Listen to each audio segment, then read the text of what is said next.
শীতকালীন দলবদল এরই মধ্যেই শুরু হয়ে গেছে, অর্থাৎ বেশ কিছু তারকা ফুটবলার তাদের বর্তমান ক্লাবের সাথে চুক্তির মেয়াদ শেষের 6 মাস দূরে আছেন। তাই এখন থেকে তারা চাইলে অন্য ক্লাবের সাথে ঠিকানা বদলের জন্য আলোচনা করতে পারবে। এর মধ্যে তাই চারিদিকে ভাসছে নানা ধরনের গুঞ্জন। দেখে নেওয়া যাক সামনের গ্রীষ্মে কারা হচ্ছেন ফ্রি এজেন্ট। মোহাম্মদ সালাহ। চলতি মৌসুমে এখন পর্যন্ত সেরা পারফর্মার লিভারপুল ফরওয়ার্ড মোহাম্মদ সালাহ। এরই মধ্যে 26 ম্যাচে 20 গোলের পাশাপাশি 17টি অ্যাসিস্ট করেছেন এই লিভারপুল তারকা। দুর্দান্ত ফর্মে থাকা সালাহর চলতি মৌসুম শেষেই চুক্তির মেয়াদ শেষ হবে লিভারপুলের সাথে। তবে এখন পর্যন্ত অলরেডদের কাছ থেকে মেয়াদ বাড়ানোর প্রস্তাব মেলেনি তার। তাতে প্রতিটা ম্যাচ শেষেই যেন আক্ষেপের মাত্রাটা বেড়েই চলেছে লিভারপুল সমর্থকদের। গেল মৌসুমে সৌদি আরব থেকে আসা 150 মিলিয়ন ইউরোর প্রস্তাব ফিরিয়ে দিয়েছিলেন। চারিদিকে গুঞ্জন এই মৌসুম শেষে ফ্রি এজেন্ট হিসেবে সৌদি লিগে যোগ দিতে পারেন 32 বছর বয়সী এই তারকা। পিএসজি থেকে রেকর্ড অর্থের বিনিময়ে 2023 সালে আল হিলালে পাড়ি জমান নেইমার। মহাদেশ বদলালেও চুটের সাথে পেরে উঠছে না ব্রাজিলিয়ান এই তারকা। এক চুট কাটিয়ে 1 বছর পর ফিরেছিলেন গেল অক্টোবরে। তবে 2 ম্যাচ বাদে আবারও পড়েন চুটের হানায়। আছেন পুনর্বাসন প্রক্রিয়ায়।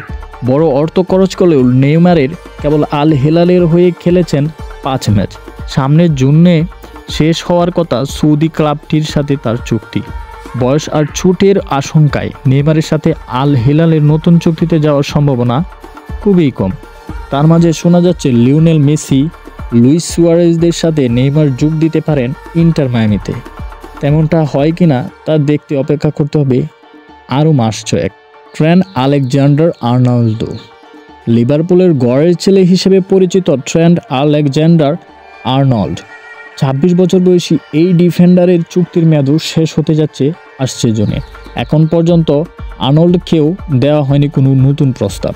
তার মাঝে রিয়াল মাদ্রিদের তাকে দলে নেওয়ার আগ্রহের খবর কয়েকদিন ধরেই শিরোনামে রাখছে ইংলিশ ডিফেন্ডারকে। ইতালিয়ান সাংবাদিক ফাব্রিজিও রোমেরোর মতে রিয়াল এরই মধ্যে একবার প্রস্তাবও পাঠিয়েছে লিভারপুলের কাছে। তবে 20 মিলিয়ন ইউরোর সেই অফার ফিরিয়ে দিয়েছে ইংলিশ জায়ান্টরা।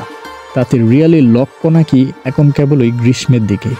দানি কারবাহালের বয়স আর চুট বিবেচনায় রিয়ালের প্রথম পছন্দ এখন ট্রেন্ট। সেই সাথে বেশ কয়েকটা পজিশনে খেলতে পারাটাকেও রিয়াল ম্যানেজমেন্ট প্রাধান্য দিচ্ছে বেশ।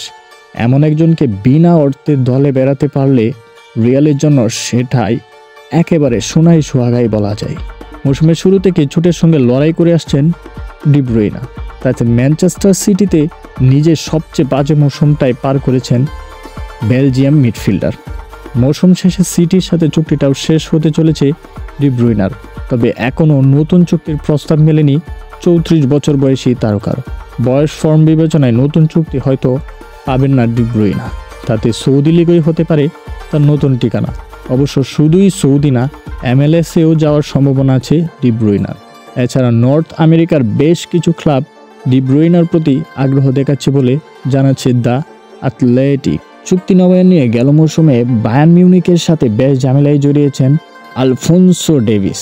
শেষ পর্যন্ত অবশ্য নিজের সিদ্ধান্তে অটল থাকেন ডেভিস। তাতে গ্রীষ্মে ফ্রি এজেন্ট হিসেবে অন্য ক্লাব হিসেবে যোগ দেওয়ার সুযোগ আছে ডেভিসের, যেখানে সবচেয়ে বেশি ডেভিসের আলোচিত হচ্ছে রিয়াল মাদ্রিদের নাম।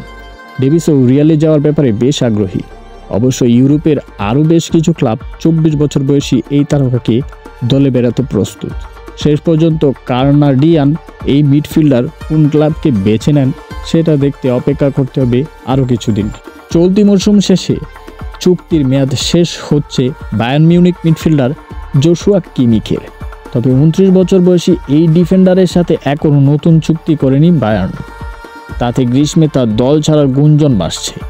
গেল কয়েক মৌসুম ধরে বার্সেলোনা নজর রাখছে কিমিখের উপর। তবে কিমিখের পড়তি ফর্মের সাথে আর্থিক টানাপোড়েনে বার্সেলোনা আগ্রহ হারিয়েছে।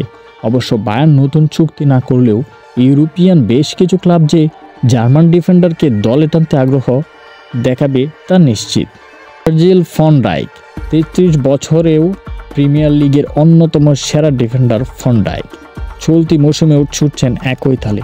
তবে মৌসুম শেষে শেষ হচ্ছে লিভারপুল অধিনায়কের চুক্তি। নতুন চুক্তির প্রস্তাব এখন না মিললেও খুব শীঘ্রই সেটা হয়ে যাবে বলেই বিশ্বাস লিভারপুল ম্যানেজমেন্টের।